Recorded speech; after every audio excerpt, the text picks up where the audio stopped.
Podcast.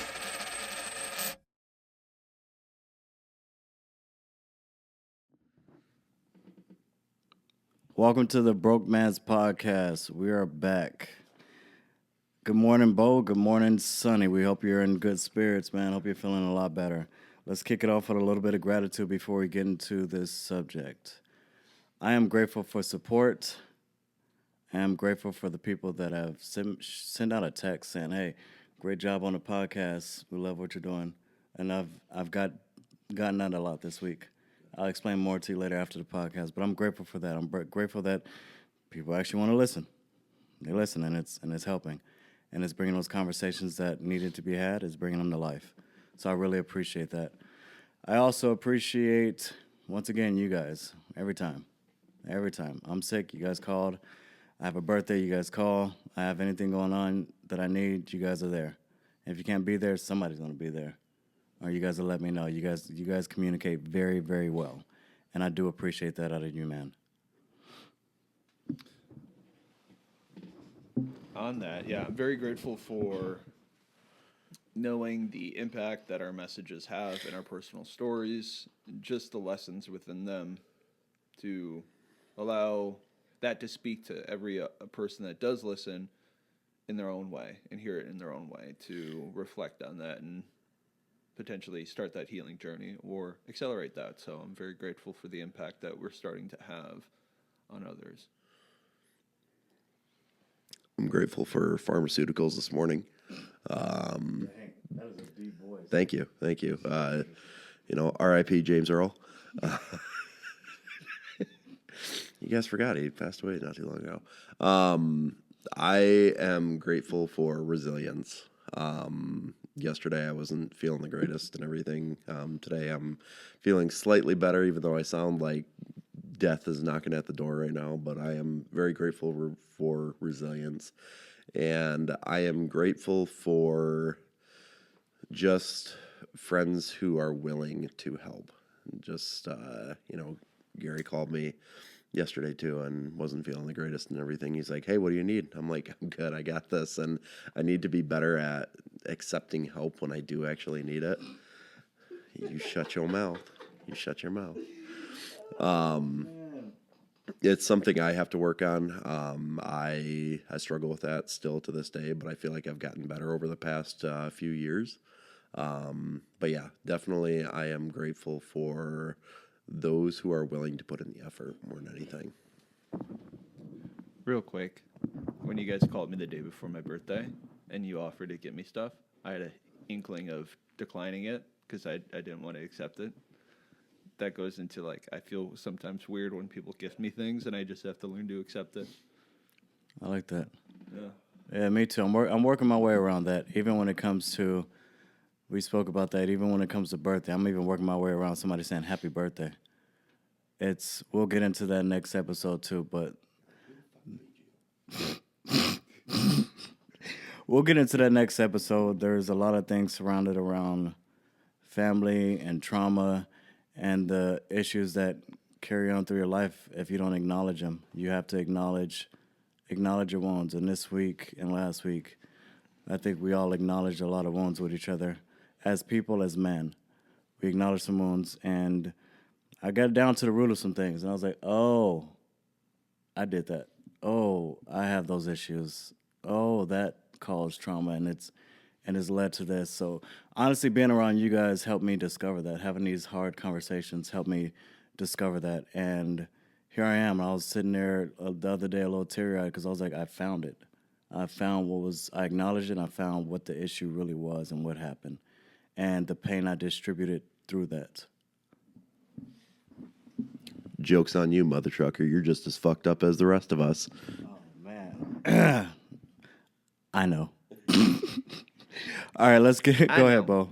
All right, you feel like giving us a Trump impression, bro, before we get started? Man, I can't just do it. Hey, you started it. You started it. You did that. You did that. A while back. No, this was like literally last week, my guy. That's a while back, bro. That's back in the day. All right, we're gonna get into how our relationships with our parents shaped us into the people we are today. So, as of right now, how are your relationships with your parents? Really grateful and thankful for the relationship with both my parents are really, really good. We're in a really great spot. It hasn't always been that way, but really grateful that it is in a great spot. I think as we get older, well, and also too, both of us are growing, or my parents are growing in their own ways. I'm growing in my own way, and also becoming an adult. I think as you get older, and if it's properly done, you can become friends with your parents in a way, because you're like, I know what it's like to go to a job. I know what it's like to carry a childhood trauma. I know what it's like to have these adult things that you don't understand as a child or as a teenager. You just think they're stupid. You're like, they're terrible people. But then you don't understand. You truly start to understand how life is and how hard you actually try in life. But sometimes you could just mess up and just be imperfect. But they're still my parents. But you have more things to connect about and talk about because you're like, I get it now.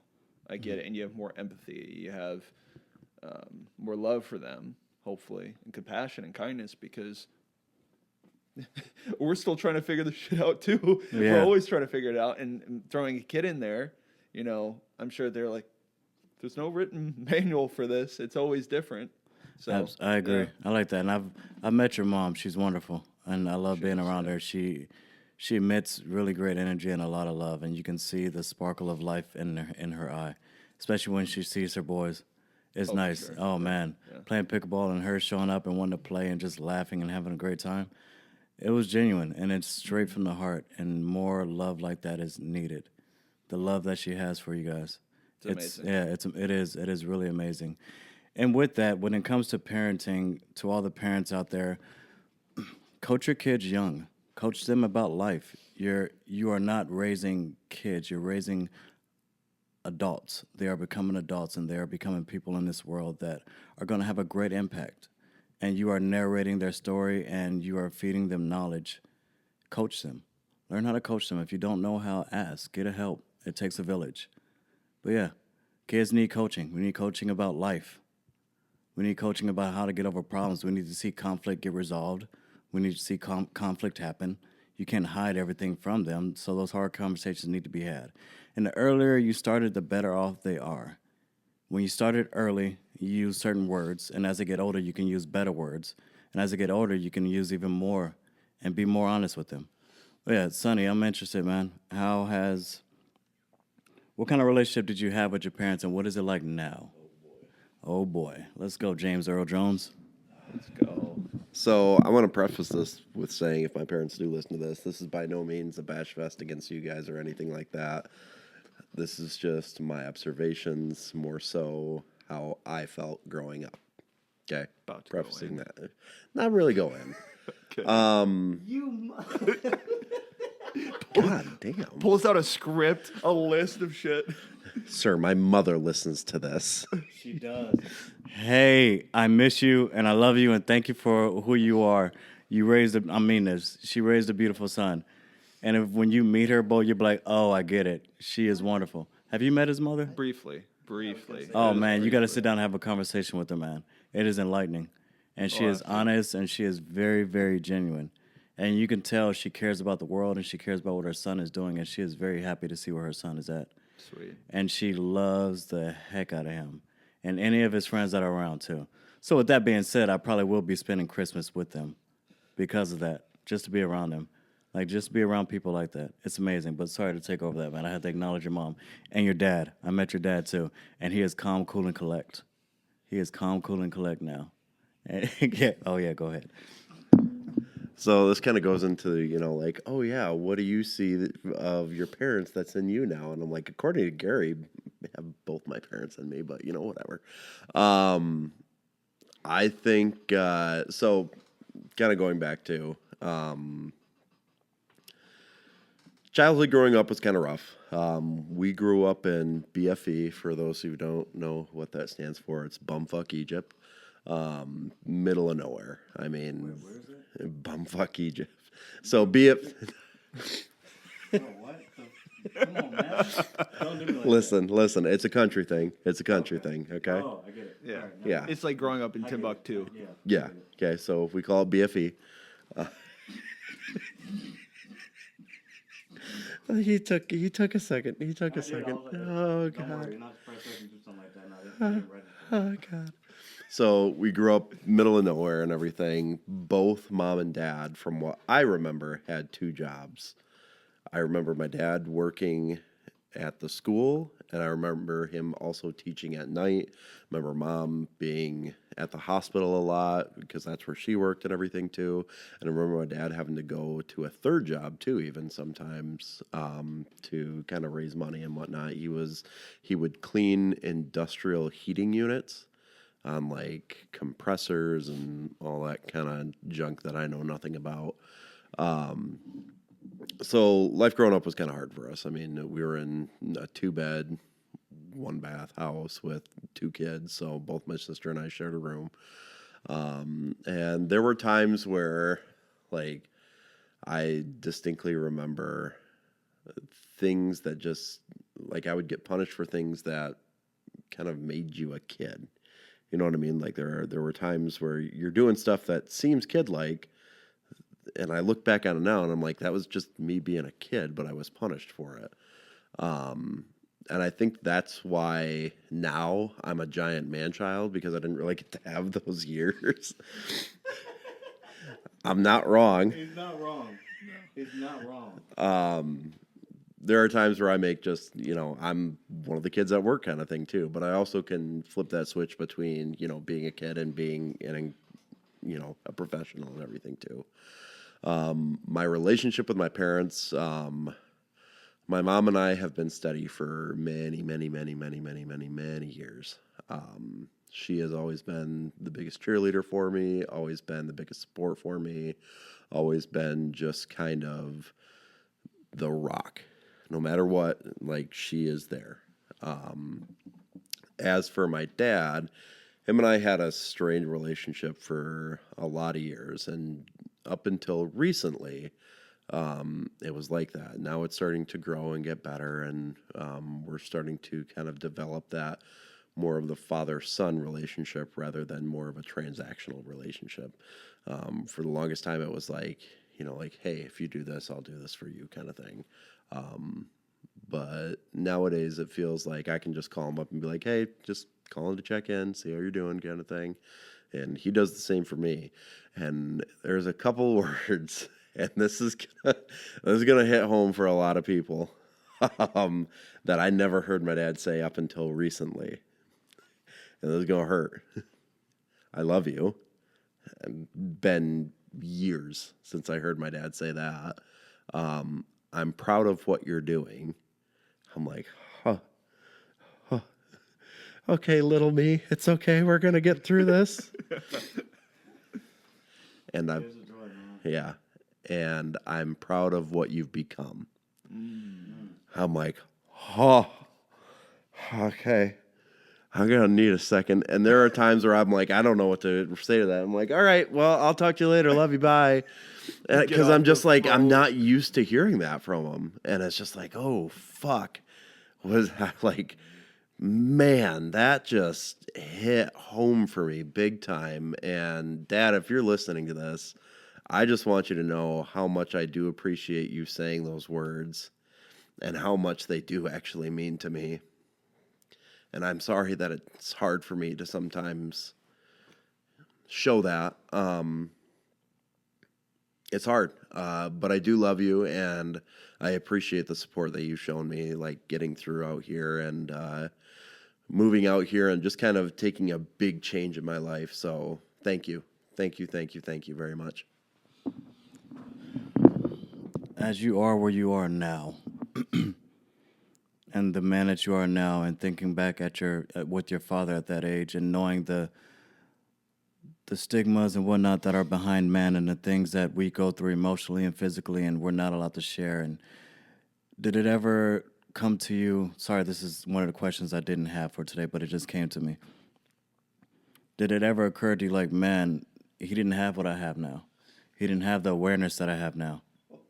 all the things that he carried, he probably didn't express and he didn't share and he wasn't vulnerable and he wasn't able to cry and everything was just pent up inside until he just couldn't shake it. And now that he's older and he sees his son, it's beginning to shake. So I'm not going to take as long on this one because I could go for hours on this. I look at the childhood my father had growing up, and holy shit. Talk about trauma filled, talk about just awful. He was the youngest of 6 kids, so which made it even harder, kind of thing, too. Grew up farming, and there was no room for error for them growing up. And here's the thing, too, the women were put up on pedestals when they were growing up and everything too, and the boys were just kind of like tools to my grandfather at the time. So I think he did not have a good perspective on what a good father should be. Mm-hmm. So I think he was just going off of what he knew, what he was taught, kind of thing too. So I look at myself now and I look at him now, and he has 1000% broken that cycle. 1000% broken that cycle. And I'm very proud of him for that. I'm very proud of the work that he's put in and the healing that he's done and everything too. And I think in kind of a roundabout way, it's helped me heal at the same time too. So, yeah, full circle. Full circle. It's crazy how those things go, and even me thinking about my father and the things that he went to growing up in the 80s, the crack era, 90s, and all the drugs and all the drugs and all the violence, and growing up in California, and the things that he's been through. Even to this day, it's still, in a way, rebuilding, and it's still questions I ask. I still ask these questions. Is it worth rebuilding? And the fact that I still ask these questions, nobody's perfect. Nobody's perfect. None of us have the answers. Our fathers don't have the answers. They're just people trying. How are you supposed to show your children love when you've never been shown love? Nobody taught you how to love. Nobody taught you what love really is. What if your love and you develop a love language of just violence? Of just violence. That's it. Everything's trauma. Everything's emitting trauma, pain everywhere. People come home to pain every day, all the time. And that's their version of love. And things get developed from that. So I think back, I do have grace. I'm still rebuilding that relationship with my father. Could we do better? Absolutely. Am I trying? Not so much. Will I try? Who knows? Mm-hmm. Who knows? Go ahead. I am going to give you a challenge. Absolutely not. All right, here we go. You gonna let me finish? All right, finish that. I used to be very pessimistic when it came to my father. He used to be horribly pessimistic. I would call my mother and be like, why does he not like me? Why does he hate me? Why does he treat me the way he does? Why does it seem like I am lesser? And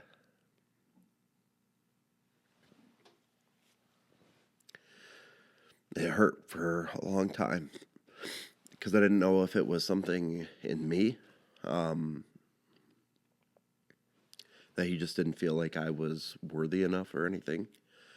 But damn, I got my mom's heart when it came to that shit. I couldn't give up. Like, I couldn't give up on the relationship. I couldn't give up on, trying to have a father in my life kind of thing too. Sorry. And I'm grateful that I didn't give up. I really am. And I know it's hard, and I know it's shitty. But man, don't give up. As hard as it is, and as much as you want to. You only got one dad in life. You only got, you can look for a dad anywhere in life kind of thing too, and you're going to find people to, kind of fill that space a little bit and everything, but you only got one dad. That's true. That's very true. Absolutely. It's different. It's not different, but from my reasoning, my perspective, Anna's a little different. I remember glimpses of him. I wasn't raised. Jeez, he didn't he didn't raise me. He had nothing to do with my upbringing, any type of way. He just came into my life when I was 27, and jeez, okay, he came into my life when my later years, and still it was sporadic. And he came back again over 5, 6 years later, sending out a text and checking on me and whatnot. But it's to a point, I'm almost 40, and what I've done in life, I have this feeling of you have every right to be who you are. You're a person. I get it. If you want nothing to do with me, I'm okay. I'm okay. Do I need you? Absolutely not. I'm okay. I'm figuring things out. I figured it out and I built myself up. I realized a lot of my flaws and I work on them. I realized the way I should move about life. I realized a lot of the things that were missing. And I've worked on those and I still work on those. And a lot of things are still missing and I still work on those, but I acknowledge it. And I just feel like I don't need you. You're more than welcome to be in my life if you choose to, if you want to put in effort into work. But I'm not chasing my father. I am not chasing my father. And we're at a stage now where it's not father-son, it's just man to man. And he listens to this, and if he ever wants to have that conversation, actually put in that effort and that work, we can do that. But other than that, I'm okay. I'll pass. And me being able to move like that came from my horrible upbringing. It just gave me one of those, I learned resilience and I learned how to move. I learned how to let things go and be okay with not being okay and being okay with moving along in life. I don't have this, okay, I have to keep moving forward because time isn't slowing down. Life isn't stopping for anybody. And I'm not going to allow, it's hurt me long enough. Mm-hmm. My childhood trauma, my father and mother being missing, it's hurt me enough. So I move. And I learn from that. And I've learned from being around you guys. Even we all father each other in a way. And I've learned a lot from being around you guys. And I learned what true love is. I've learned how to love throughout my life, and I love pretty hard. And I'm continuing to learn how to love. And through you guys, through the brotherhood, through you guys fostering me, through us mentoring each other and being mentees and going back and forth and creating a true brotherhood. So yeah, sorry to get off topic, guys, but how did your parents handle conflict? And how do you handle conflict? Did it affect you in any type of way of handling conflict? Growing up, my parents did not handle conflict well at all. I remember fights, yelling, screaming, matches, stuff like that. I remember it was all accusations for the most part from what I remember. And so it wasn't trying to understand each other. It wasn't trying to, hey, I'm feeling this way. I didn't appreciate what you said, stuff like that. And starting from there and trying to understand each other was a lot of unhealthy conflict that I think a lot of us have seen in our home growing up, and we think it's normal. And then we carry that. We don't see it the right way, and like I said, our parents' upbringing, like Sonny, you were talking about, they saw the same thing, if not worse. And so it took me a long time to understand how to have healthy conflict and healthy resolution and still be able to express and be like, hey, I'm feeling kind of pissed off right now, but express it that way and then share. Or express how you're feeling and have those boundaries, or what you don't appreciate, what you do. I still want to solve this.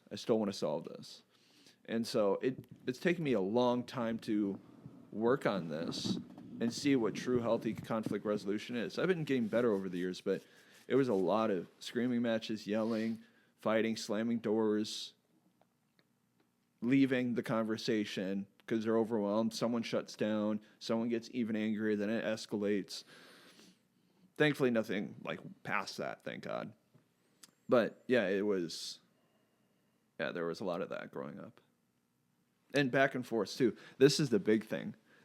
I think this played into a part of normality too in my previous relationship. And I pinpointed this, but they'd always go back and forth like, "Oh, we're getting a divorce." You Oh, like it rough, don't you, Bo? Oh gosh. And honestly, maybe that's something that I thought I was used to, and I just gotta bear through it. But imagine as a child, you get pulled in, and then my brother and I, and it's like, we're getting a divorce, and we freak out. We're like, what's going on? And as a child, you think it's you, right? And then it's like, no, we're gonna work on it. And then not too long after, oh, we're getting a divorce. And then going back and forth over the years, and you don't know what's going on. And you have to be super attentive to make sure, is everything all good? Are you good? Are you okay? And all that stuff. And I think that's where, the check-ins for others in my life, that's where I got it. Because I'm like, I don't want this relationship to end. And so that put into my relationship, my intimate relationships and friendships and whatnot. And so seeing how they operated and then the coping mechanisms that I had to create to cope with everything growing up carried down the line. You apologize for stuff, don't you, a lot? Oh, yeah. Oh, absolutely. Even the smallest things. I just want to throw this out there. I had no idea that this one was going to be this emotional for me. Man, I didn't either. That came like a freight train from hell. Like I was in there, I'm like, oh, I'm good. Absolutely not. Let's take a break on that one. Yeah, we need. All right, gentlemen, we are back to the Broke Man's Podcast. Took a little break, a little emotional break. Very much needed, but we are back.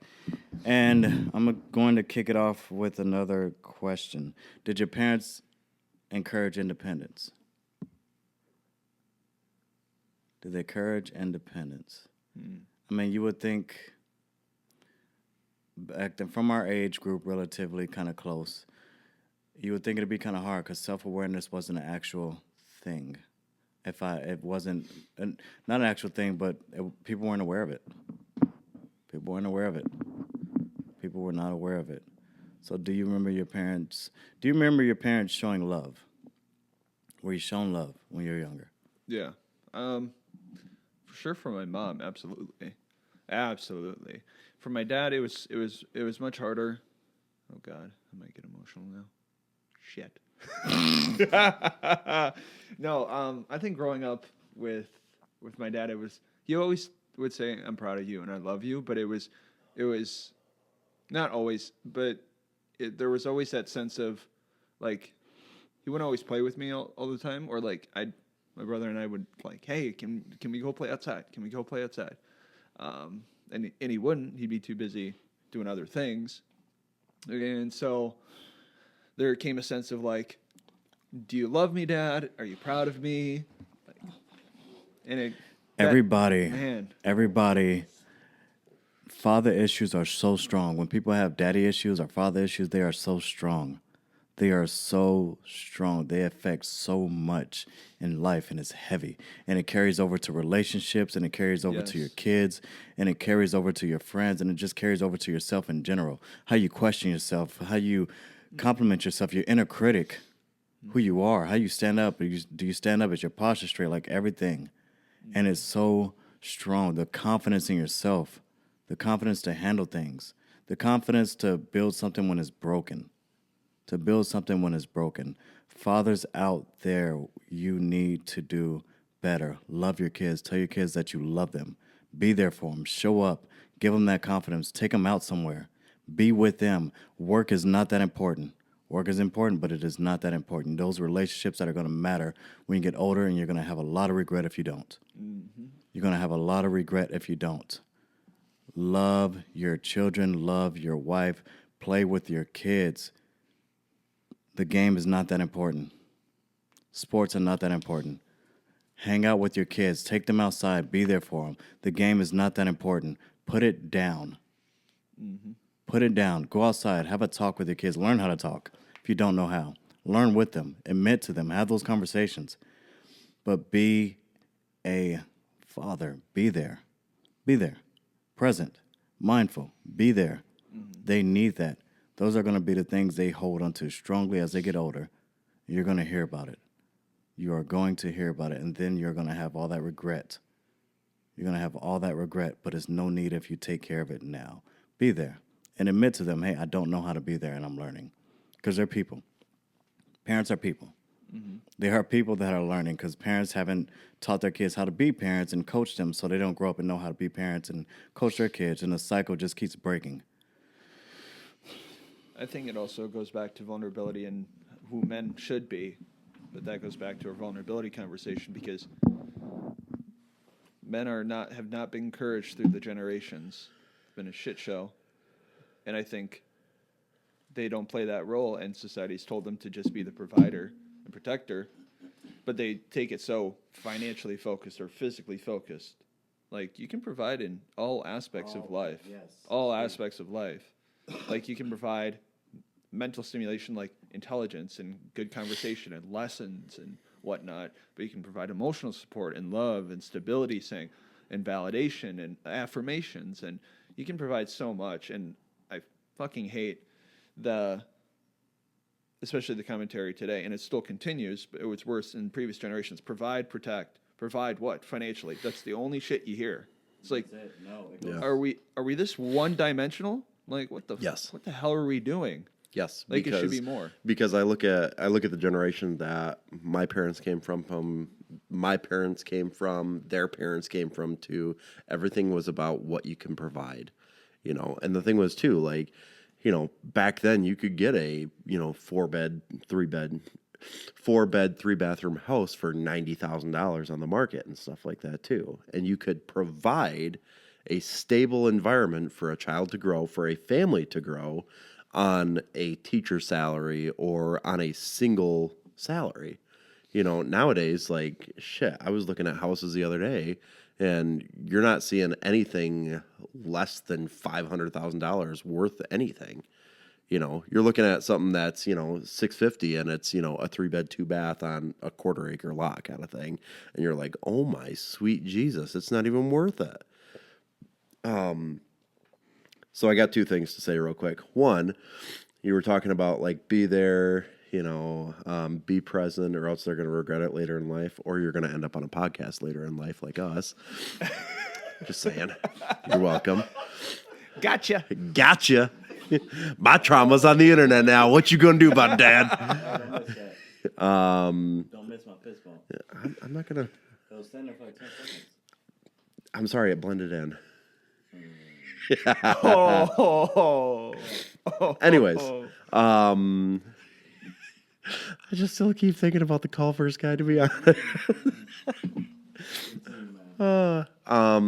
The second one is kind of the Bo's thing too, and actually no, it was to the daddy issues thing. What do daddy issues look like in a dude? Because I can sure as fuck tell you that I'm not fucking slaying poon all the fucking time, calling fucking women daddy. So, go ahead. It's completely different. We don't know how to contend with struggle. We don't know how to treat a woman. We don't. Yeah, absolutely. We don't know how to stand strong. We don't know how to stand when it's tough. We don't know how to move forward. We're not confident.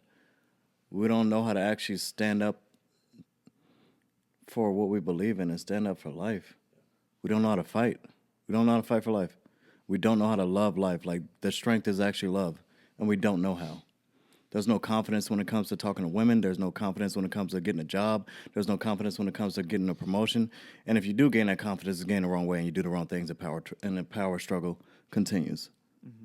And like, father issues develop into so many things. And as a man, when you have father issues, you're weak, and then you start developing power issues. And we've seen that within friends we've had.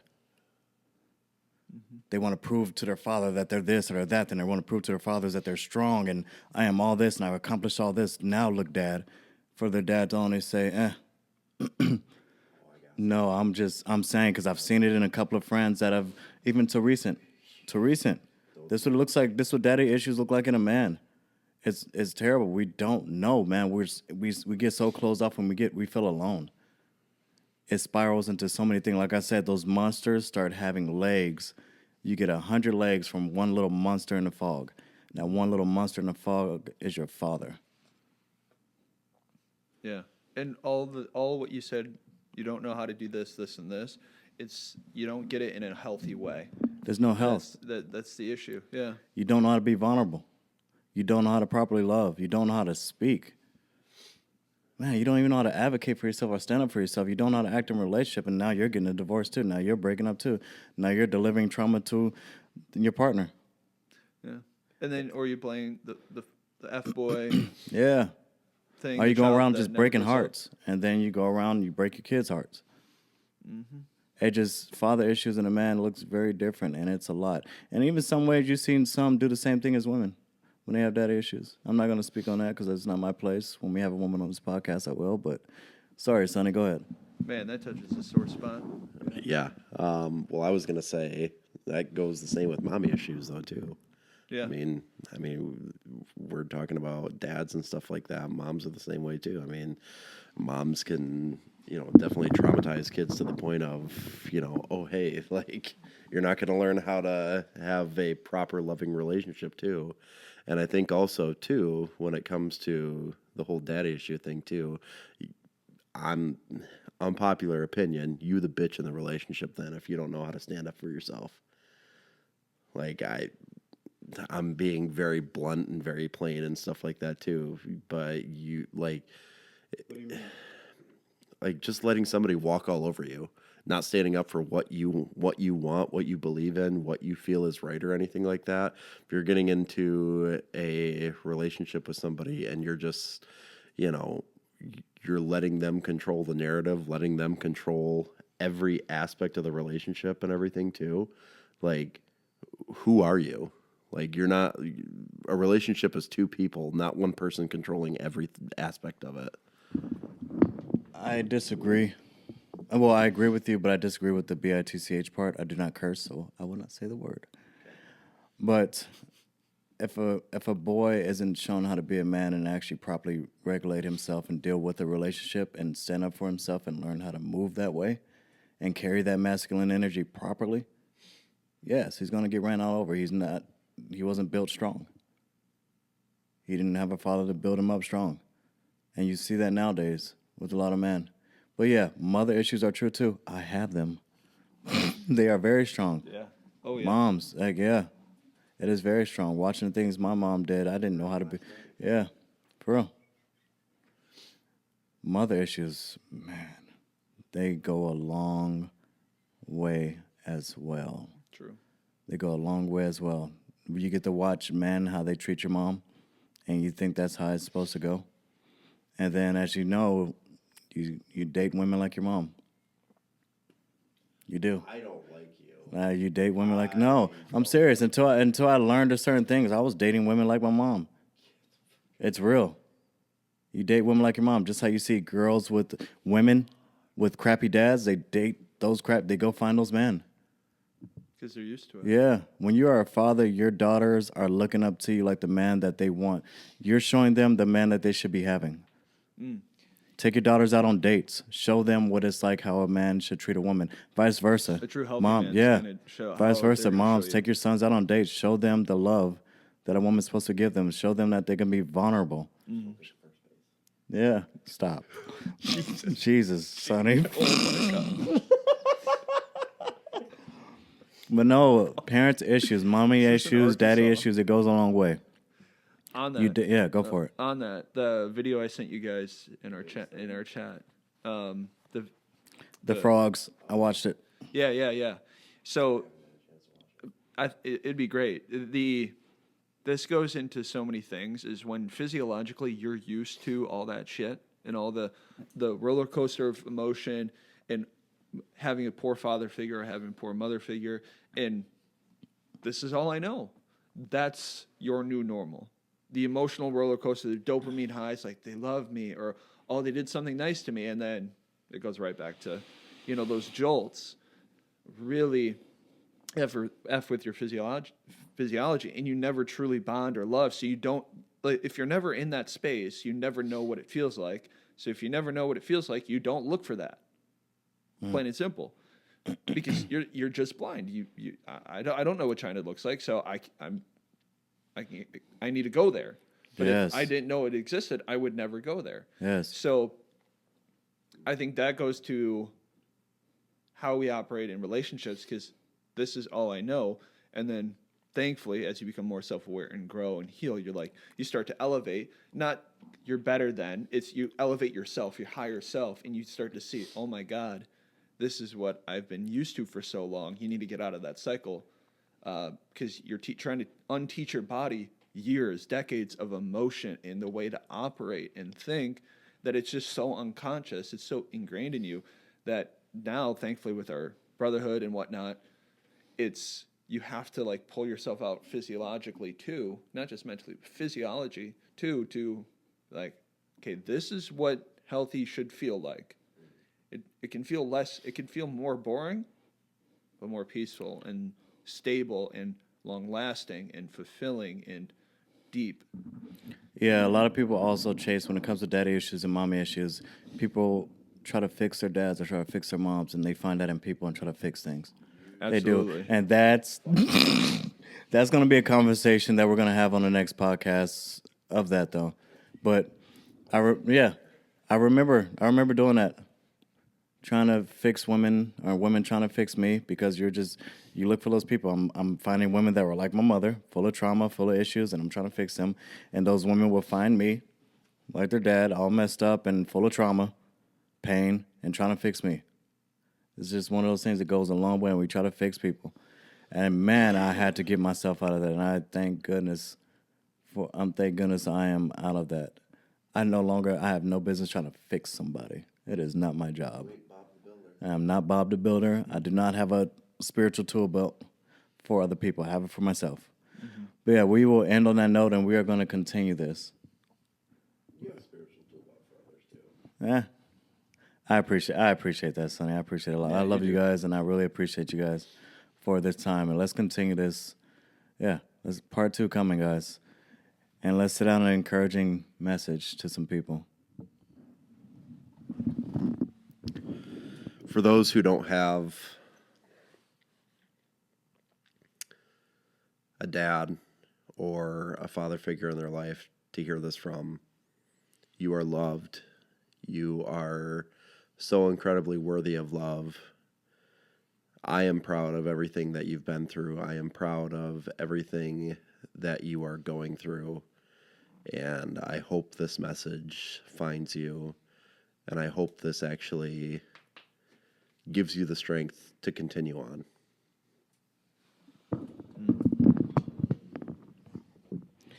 It's hard to escape the imprint of parents. It's hard to escape. Sometimes we can't, and we have to learn how to move along those wounds. But like I said last time, you're going to be okay. You're going to be okay. I couldn't have said it any better, Sonny. Go ahead, Bo. Yeah. No, yes, you said it very, very well. But I think it's okay. It's okay that you went. It's not okay that you went through it, but it's okay. I think just surrender to this is what I'm dealing with, and that's okay. It's normal. For the lack of better terms or words, and have some kindness and compassion for yourself, and it will be okay. It starts with you. It starts that you are in control of your self-awareness and how you operate in the world, how will not controlling anyone else, but start being kinder, more self-compassion, have more self-compassion and love for yourself, and start spreading that, and start making those small wins that you can control, and start operating from like, I'm going to put this in the world. I didn't get it, so I'm going to put it in the world. That's how we start. Mothers, hug your sons. Talk to your sons. Be there for your sons. Love them. Fathers, hug your daughters. Talk to your daughters. Mothers, hug your daughters. Talk to them. Talk to them. Speak to them. Fathers, be vulnerable with your sons and show them what it needs to be like when they get older. Be there for them. Love them. They need love more than anything. There's a stigma around fathers not showing love. Show them love. It's okay to tell them you love them every day. Every single day. Give them a hug every single day. That is the strongest thing you can give them. And we're going to end with that.